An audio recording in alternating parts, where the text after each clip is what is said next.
been a while, YouTube.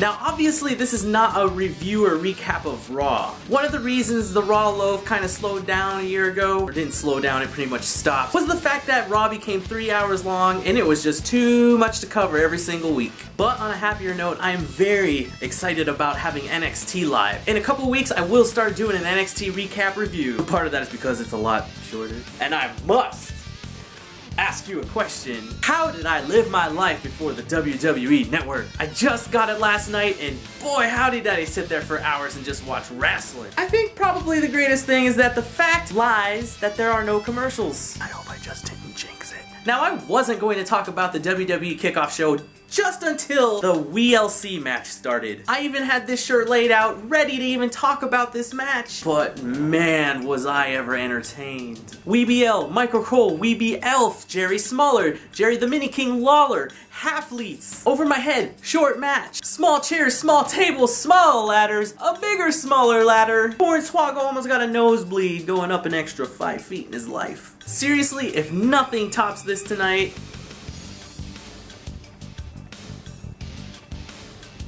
there was a joke in there. But I think my favorite line from the whole match was, El Torito is the biggest bull since Michael Jordan. And I'm kind of old, so I get that joke.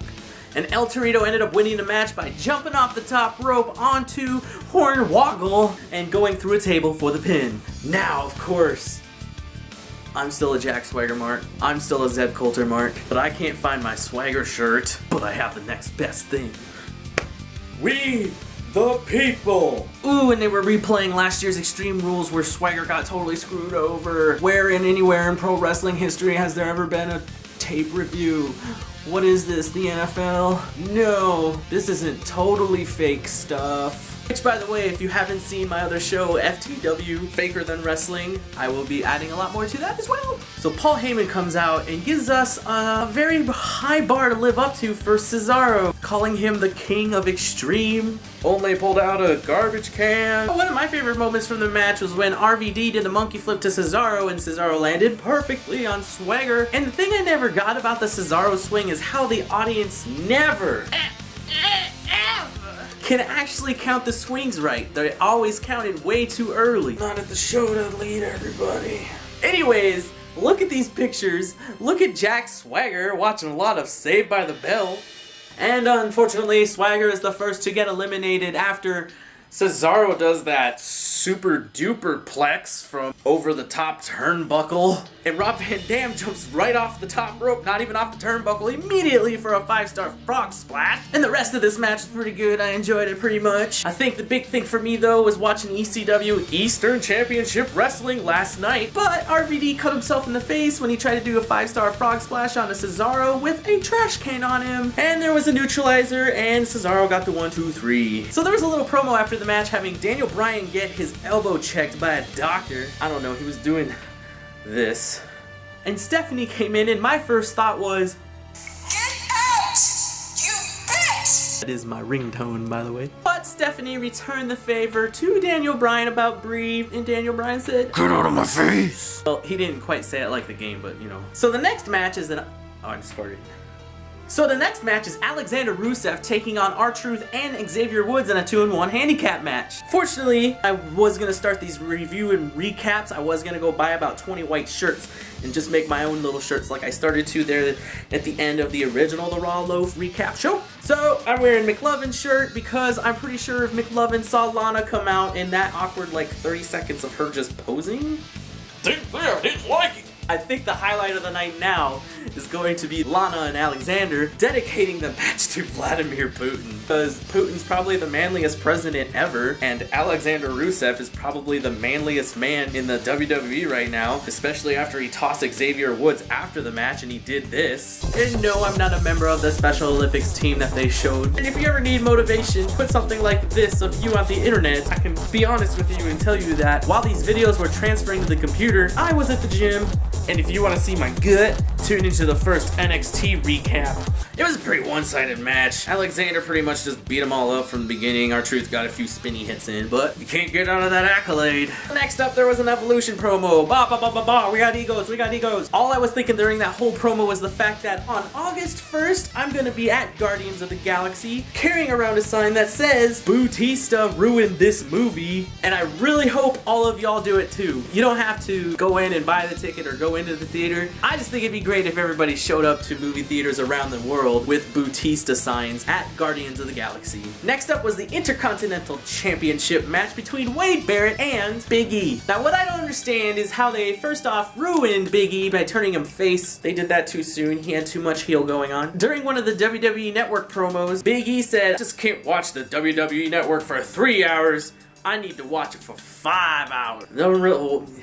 You can't do that. There were quite a few good spots in this match, and this crowd did not put that out there. This match was a lot better than the crowd thought it was, or at least in my opinion it was. But I'm afraid I got some bad news. Barrett's the Intercontinental Champion. Barrett did an elbow drop off the ring onto Big E Langston, and he looked like he hurt his back. Let me tell you, if I was a pro wrestler and I hurt my back, I wouldn't be wrestling no more. One time I hurt my back just a little bit and I was like, life is done. They even at one point booed Big E. I don't think he deserves to be booed. He even did a spear through the ropes and not Barrett, and when he went through the ropes onto the floor, that was pretty cool, but the crowd was like... And I got to see Wasteland! But it wasn't just a bullhammer that took out Big E Langston, it was a flying bullhammer! So Adam Rose is gonna be appearing on Raw this Monday, and I'm kind of upset, I'll be honest, that I'm not gonna see it. But the very first time he appeared on NXT was the greatest time, and it won't ever top that, because I don't know if Ric Flair got mad, or if somebody else got mad, or what, but they changed his theme music, and it's not the same. But still excited. Totally forgot to talk about the Bo Lee vignette, which, by the way, if you want to make your own promos just like Bo Dallas, you can go ahead and click the link in the description. I get you a special discount for the Video Blocks website where all of those stock footage clips are from. Actually, you can get this discount pretty much anywhere. So you can use my link, I really don't care, but $100 for a year. A lot of those clips that you saw with the Bo Leave commercials can be found on Video Blocks. So next up is Shield versus Evolution, and this match has a lot to live up to, and I think it did a pretty good job. I did put on this shirt, yeah, because Bautista's a jackass. And the crowd pretty much confirmed it about 100 times. Another thing I want to talk about is how, like, the entrances for non-WrestleMania events never are, like, great. I understand the grandest stage of them all, make them huge entrances, you know, but still, it's like a pay-per-view, it's a big deal. You can kind of go like a mid-card entrance instead of just, let's just walk out, you know? I was expecting more from Evolution. The work in the first part of this match, where they were all in the ring, was pretty good. Ambrose did a neat little fall out of the ring, catch himself with his feet, pull himself back up, and then go with the clothesline. That was pretty nice. To quote JBL, "All hell's gonna break loose, and it certainly has."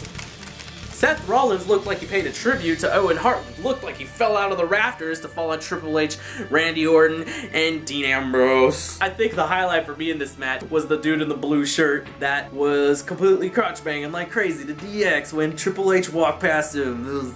I probably would have been doing the same thing. And here's another picture of Roman Reigns like spitting before he won the match. Next up on Extreme Rules is John Cena versus Bray Wyatt in a cage match. My name is John, last name Cena.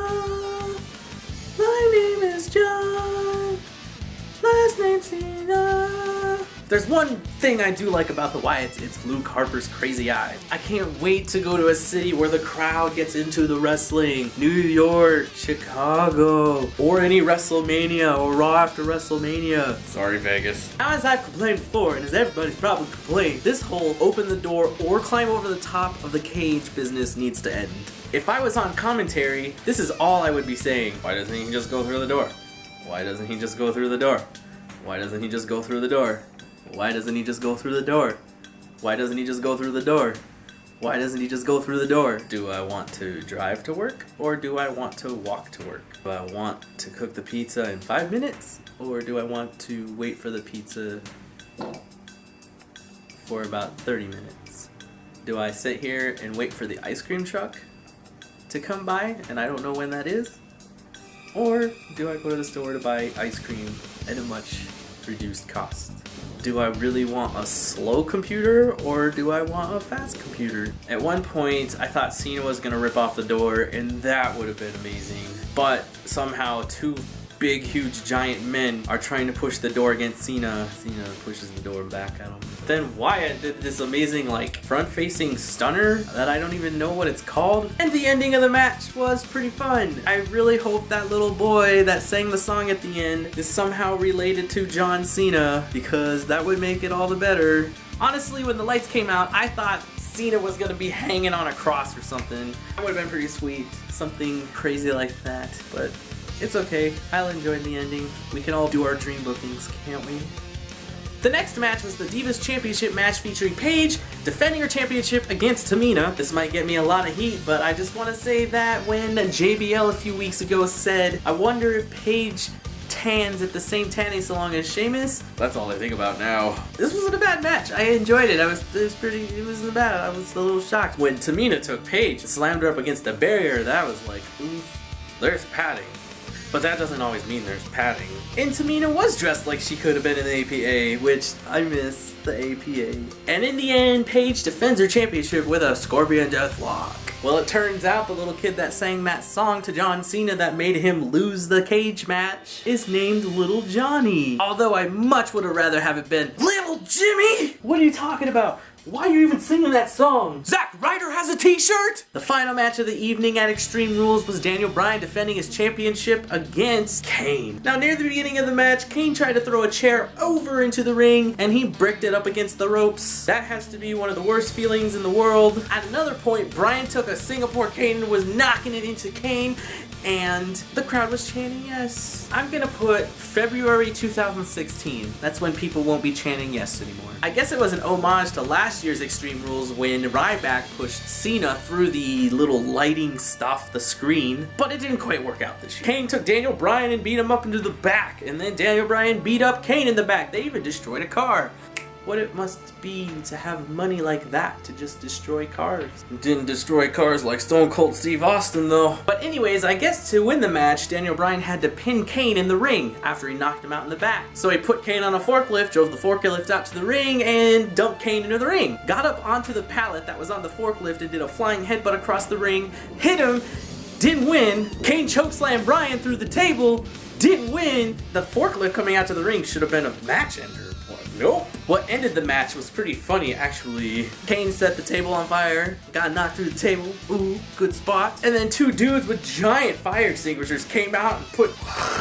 Like, it was like, that couldn't have been good for Kane's lungs. Kane pretty much got pushed back into the ring by the fire extinguishers, and a flying knee knocked him out for the 1, 2, 3. The only thing that was missing from this match was an appearance from Brie Bella Bryan. After the match, when Bryan was there near the screen, they totally could have did a cutaway to, oh my god, Daniel Bryan's wife. Oh my god, Daniel Bryan's wife is tied up in a dark room, and there's somebody that's gonna do things or whatever. Has her trapped. Oh, drama. What's gonna happen on Raw? And then I froze the frame on this picture of Booker T. Thank you so much for sitting through this whole episode number 22 of the Raw Loaf. It's been on a hiatus, but it'll be coming back, and you better believe that. You can follow me on Twitter at BLoafX, or you can go to Facebook and like the Raw Loaf Facebook page. Or if you'd like, you can check out my blog, bloafx.blogspot.com. I'm starting up a few other channels. You can see what else I'm doing. Maybe like or subscribe. You can click subscribe here. You see, the Raw Loaf. You don't even have to go to the blog. But if you want to go to the blog, you can go to the blog. And if you do want that video blocks discount again, scroll down, go to the description. And have a good day. That was